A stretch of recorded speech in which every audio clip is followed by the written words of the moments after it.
नमस्कार दोस्तों, आज हम जानेंगे महाभारत काल में ही श्री कृष्ण ने बता दिया था कलयुग का हाल। जी हाँ, महाभारत के समय की बात है। पांचों पांडवों ने भगवान श्री कृष्ण से कलयुग के बारे में चर्चा की और कलयुग के बारे में विस्तार से पूछा। वे जानने की इच्छा जाहिर की और कलयुग में मनुष्य कैसा होगा, उनके व्यवहार कैसे होंगे और उन्हें मोक्ष कैसे प्राप्त होगा। इन्हीं प्रश्नों का उत्तर देने के लिए भगवान श्री कृष्ण कहते हैं, तुम पांचों भाई वन में जाओ और जो भी कुछ दिखे वहां आकर मुझे बताओ, मैं तुम्हें उसका प्रभाव बताऊंगा। पांचों भाई वन में गए। युधिष्ठिर महाराज ने देखा कि किसी हाथी की 2 सूंड हैं। यह देखकर उनका आश्चर्य का पारा न रहा। अर्जुन दूसरी दिशा में गए।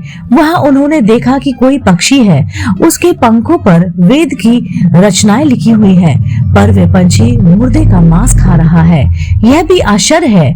भीम ने तीसरा आश्चर्य देखा कि गाय ने बछड़े को जन्म तो दिया और बछड़े को इतना चाट रही थी कि बछड़ा लहूलुहान हो जाता है। सहदेव ने चौथा आश्चर्य देखा कि 6-7 कुएं हैं और आसपास के कुएं में पानी है, किंतु बीच का कुआं खाली है। बीच का कुआं गहरा है, फिर भी पानी नहीं है। 5वें भाई नकुल ने भी एक अद्भुत आश्चर्य देखा कि एक पहाड़ के ऊपर से एक बड़ी शिला लुढ़कती लुढ़कती आती है और कितने ही वृक्षों से टकराई जाती है, पर उन वृक्षों के तने उसे रोक नहीं सकते। कितनी ही अन्य शिलाएं के साथ टकराई, पर वे उन्हें रोक न सकी।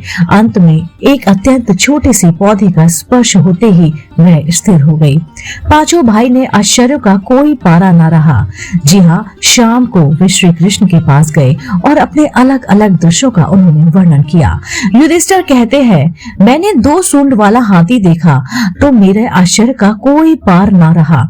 तब श्री कृष्ण कहते हैं, कलयुग में ऐसे लोगों का राज्य होगा जो दोनों ओर से शोषण करेंगे, बोलेंगे कुछ और करेंगे कुछ और। ऐसे लोग का राज्य होगा जिससे तुम पहले राज कर लो।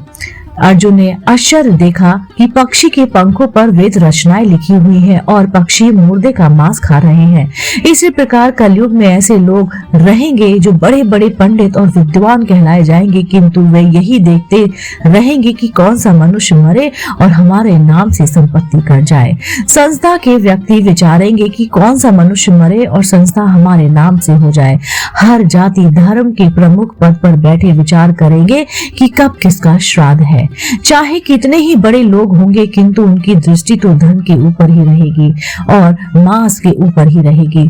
ऐसे लोगों की बहुत आयत होगी जो परधन को हारने और छीनने को आतुर होंगे और कोई ना कोई विरला ही संत पुरुष होगा। भीम ने तीसरे आश्चर्य देखा कि गाय अपने बछड़े को इतना चाटती है कि बछड़ा लहूलुहान हो जाता है। कलयुग का आदमी शिशुपाल हो जाएगा। बालकों के लिए इतनी ममता करेगा कि उन्हें अपने विकास का अवसर नहीं मिलेगा। किसी का बेटा घर छोड़कर साधु बनेगा तो हजारों व्यक्ति दर्शन करेंगे, किंतु यदि अपना बेटा साधु बनता होगा तो रोएंगे कि हाय मेरे बेटे को क्या हो गया। इतनी सारी ममता होगी कि उसे मोह माया और परिवार में ही बांध कर रखेंगे और उनका जीवन वहीं पर खत्म हो जाएगा। अंत में बेचारा अनाथ हो जाएगा। वास्तव में लड़के तुम्हारे नहीं हैं, वे तो बहुओं की अमानत है। लड़कियां जमाइयों की अमानत है और तुम्हारा ये शरीर मृत्यु की अमानत है। तुम्हारी आत्मा परमात्मा की अमानत है। सहदेव ने चौथा आश्चर्य ये देखा कि 5-7 भरे हुए कुएं हैं और बीच का कुआं एकदम खाली है। कलयुग में धनस्थ और धनाधस्त लोग लड़के लड़की से विवाह में, मकान के उत्सव में, छोटे बड़े उत्सव में लाखों रुपया खर्च कर देंगे, परंतु पड़ोस में ही यदि कोई भूखा प्यासा होगा उसकी ना देख रेख करेंगे, ना ही उसको खाना देंगे और दूसरी मौज मस्ती, शराब, कबाब, फैशन और व्यवसाय में पैसे उड़ाएंगे, किंतु किसी के 2 आंसू पोंछने में उनकी रुचि कभी नहीं होगी। जिनकी रुचि होगी उन पर कलयुग का प्रभाव नहीं होगा, उन पर भगवान का प्रभाव होगा। 5वां आश्चर्य ये था कि एक बड़ी सी चट्टान पहाड़ से लुढ़कती लुढ़कती वृक्षों के तने और चट्टाने उसे रोक ना पाए, किंतु एक छोटे से पौधे से टकराते ही वह चट्टान रुक गई। कलयुग में मानव का मन नीचे गिरेगा, उनका जीवन पतित होगा। यह पतित जीवन धन की शिलाओं से नहीं रुकेगा, ना ही सत्ता के वृक्षों से रुकेगा, किंतु हरि नाम के एक छोटे से पौधे से, हरि कीर्तन के एक छोटे से पौधे से मनुष्य जीवन का पतन होना रुक जाएगा। जय श्री राधे कृष्ण। दोस्तों आज के लिए इतना ही। महाभारत काल में श्री कृष्ण ने बता दिया था कलयुग का हाल।